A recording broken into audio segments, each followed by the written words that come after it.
भाई थोड़ी तस्वीर बनाई थोड़ा मसला तो नहीं है किवें तस्वीर बनाई है थोड़ी तस्वीर बनाई है जी कोई मसला तो नहीं किस वास्ते बनाई वैसे शौक भाई कोई इशू तो नहीं है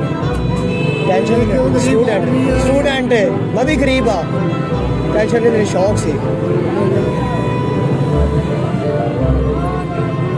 कोई मसला तो नहीं शुक्रिया एज किया उमर वो मेरी याद तो 75 साल 75 साल शुक्रिया